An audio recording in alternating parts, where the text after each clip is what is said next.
साथियों नमस्कार। आप सब देखना शुरू कर चुके हैं बीपी सिन्हा की चौपाल।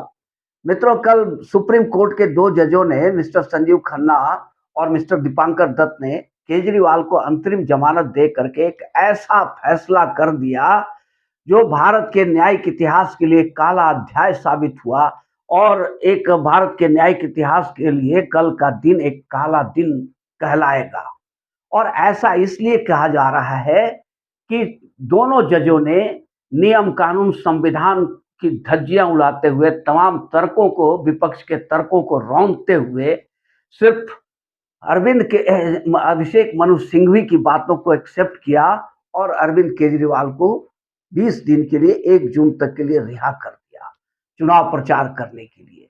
अब ये इसको इसलिए गलत फैसला बताया जा रहा है कि ये पहली मर्तबा हो रही है भारत के न्यायिक इतिहास में, पहली दफा ऐसा हुआ है कि केस की मेरिट पर किसी को नहीं छोड़ा जा गया है। केस की जो मेरिट होती है, जो सबूत, गवाह, इन सब पर कोई बहस नहीं करके सीधा देखा गया है कि आरोपी काम क्या करता है और उसके काम का नुकसान हो जाएगा, इसलिए इसको जमानत दे दिया जाए। अब केजरीवाल जी को जमानत क्यों दिया जजों ने? कि भैया ये दिल्ली के चीफ मिनिस्टर हैं, मुख्यमंत्री हैं और चुनाव आ गया है, 5 साल में 1 बार चुनाव आता है, तो ये इनका मौलिक अधिकार बनता है कि जाकर चुनाव प्रचार करें। अब साथियों, ये कितना हास्यास्पद बात है कि 5 साल में 1 बार चुनाव आता है। पिछले 5 साल में 123 चुनाव हुए। सालों भर हिंदुस्तान में चुनाव चलता रहता है, तो क्या सालों भर केजरीवाल मौज लेते रहेंगे? और ये जो फैसला हुआ, इसका साइड इफेक्ट ये होगा कि ये फैसला एक नजीर बन जाएगा लोअर कोर्ट्स और हाई कोर्टों के लिए। अब जो भी अपराधी होंगे वो नेतागिरी का कमान थाम लेंगे, क्योंकि सालों भर तो इलेक्शन होते रहती है। कभी मुखिया सरपंच का हो रहा है, कभी वार्ड कमिश्नर का हो रहा है, कभी एमएलए का हो रहा है, कभी एमपी का हो रहा है, कभी हर जगह बहुत तरह के चुनाव हैं जो सालों भर निरंतर निर्बाध गति से चलते रहते हैं।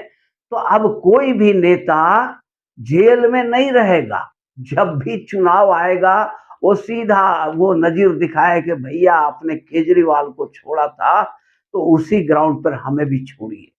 अब छोड़ना पड़ेगा सारे अपराधियों को। ये कैसा तर्क है? सुप्रीम कोर्ट ने कैसा तर्क दिया है? इससे समझ में आता है कि ये जबरदस्ती का तर्क दे करके सुप्रीम कोर्ट के जजों ने ये मन बना लिया था कि केजरीवाल को छोड़ना है, तो छोड़ना है। कोई तर्क, कोई नियम कानून, कोई संविधान, कोई भी कुछ भी आड़े नहीं आएगा। हमने सोच लिया। जो सुप्रीम कोर्ट के जजों का भी ख्यालात क्या चल रहा है कि हम जो सोचते हैं वही कानून है, और अगर संविधान से इतर भी कोई फैसला दे दे तो सरकार का काम है उसको कानून बनाकर रेगुलराइज कर दे। ये सोच। अब इसी ग्राउंड पर हास्यास्पद बात कितना है, क्या क्या है कि मित्र, केजरीवाल को जिस ग्राउंड पे छोड़ा गया चुनाव प्रचार के लिए, तो क्या हेमंत सोरेन को भी छोड़ेंगे? मनीष सिसोदिया को क्यों नहीं छोड़े? उप मुख्यमंत्री है दिल्ली के, वो भी चुनाव प्रचार करते हैं ना। सत्येंद्र जैन को क्यों नहीं छोड़ दिए? अब ये तो सब लोग दावा ठोक दिया कि भैया चुनाव प्रचार करना है, हम भी नेता है, हमको छोड़िए। क्योंकि आपने एक नजीर स्थापित कर दिया, एक गलत नजीर स्थापित कर दिया है। तमाम तर्क दिए गए थे। अब कोई किसान कोई क्राइम कर देता है और उसे जेल में बंद कर दिया जाए, जब फसल का टाइम आएगा तो किसान कहेगा भैया हम तो किसान हैं, हमारा अभी फसल का टाइम है, रोपाई का टाइम है, बुआई का टाइम है, कटनी का टाइम है, कटाई का टाइम है, हमको हर समय अब छुट्टी चाहिए। तो देना पड़ेगा ना आपको। काम के आधार पर आपने, मेरिट के आधार पर बिल नहीं दिया था। केस की मेरिट के आधार पर तो आप खुद कह रहे हैं कि जो केस है, जो सबूत है, उसके आधार पर हम सोच भी नहीं सकते हैं कि इनको बेल दिया जाए। लेकिन आपने दिया, दूसरा कान इधर से नहीं पकड़ करके इधर से पकड़ा। कारण क्या है ये आप बेहतर जानते होंगे, हम लोग तो भाई नहीं जानते हैं। पर केजरीवाल अब जो खेल खेलेंगे, उन्हें 20 दिन के लिए दिए है ना आप लोगों ने। सुप्रीम कोर्ट के जजों ने 20 दिन का मतलब 1 जून को उनको फिर से सरेंडर करना होगा, जेल में तिहाड़ वापस आ जाना होगा। अब यहीं पे सारा खेल है मित्रों, सारा खेल इसी में है। सॉरी। और ये खेल क्या चल रहा है कि बहुत बड़ी साजिश के तौर पर केजरीवाल को बाहर निकाला गया। अब जब 1 तारीख का आने वाला है होगा तो आप सुन लेना, ये कोई मैं गलत नहीं कह रहा हूं, आप सुन लेना, ऐसा ही होगा। 30 तारीख या 31 तारीख को केजरीवाल भाषण देते हुए बेहोश होकर मंच पर गिर पड़ेंगे। अरे रे रे रे, इनका तो शुगर हाई हो गया, बीपी हाई हो गया, ये हो गया टेंशन से ये।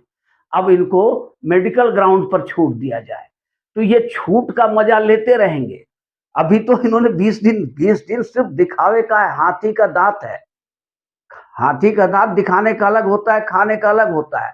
तो ये हाथी का दांत है 20 दिन, 1 जून को। ये 30-31 तारीख को इनके जैसा नाटकबाज, ड्रामेबाज, नौटंकीबाज कोई और नेता है ही नहीं।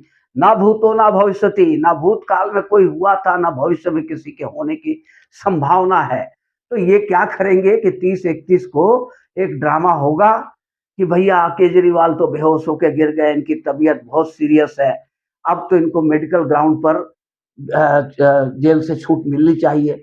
और कोर्ट बोलेगा कि ठीक है भाई, जब बीमार हैं तो रहें वहीं, बीमार है तो कैसे जेल आएंगे, ये कोर्ट रिलीफ देगा।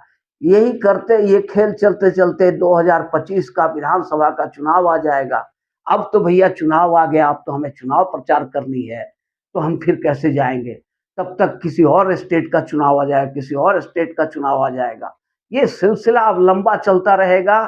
केजरीवाल में ऐसे क्या सुरखाव के पर लगे हुए हैं कि भारत की जुडिशियरी ने सारे नियम कानून संविधान को ताक पर रख करके इनको छूट दिया, इनको रिलीफ दिया। ये सोचने वाली बात है, समझने वाली बात है। गरीब जनता की चप्पलें घिस जाती है, कोर्ट कचहरी का चक्कर लगाते लगाते बेचारे का 2-3 पीढ़ियां घिस जाती है। पर क्या ये सब सुविधा उन्हें मिलेगा? कतई नहीं मिलेगा, कभी नहीं मिलेगा। अब एक डॉक्टर अरेस्ट हो जाए, कोई क्राइम कर दे, अरेस्ट हो जाए, अब डॉक्टर कहे कि भैया हमारा तो पेशेंट मर रहा है, हमको तो आप छोड़िए, नहीं छोड़िएगा तो पेशेंट मर जाएंगे। एक स्कूल का हेडमास्टर पकड़ा जाए, वो कहे कि हमारा स्कूल ही बंद हो जाएगा, सारे बच्चों का भविष्य खराब हो जाएगा, तो हमको रिलीफ चाहिए। अब किसी कॉर्पोरेट हाउस का एमडी, डायरेक्टर, सीएमडी पकड़ा जाए, वो कह दे कि भाई हमारी कंपनी तबाह हो जाएगी, बर्बाद हो रही है, सारे लोग हमारे बेरोजगार हो जाएंगे, तो इस ग्राउंड पर हमें चाहिए। किस किस ग्राउंड पर आप छूट देंगे जज साहब?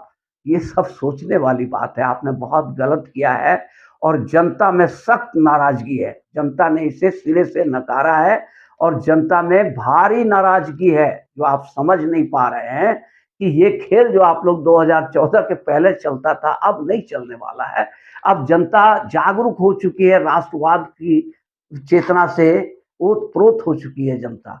इसलिए ये सब बंद होना चाहिए, बेल का खेल बंद होनी चाहिए। मित्रों, अगर ये वीडियो अच्छी लगी हो तो एक लाइक और चैनल को सब्सक्राइब जरूर कर दें। धन्यवाद।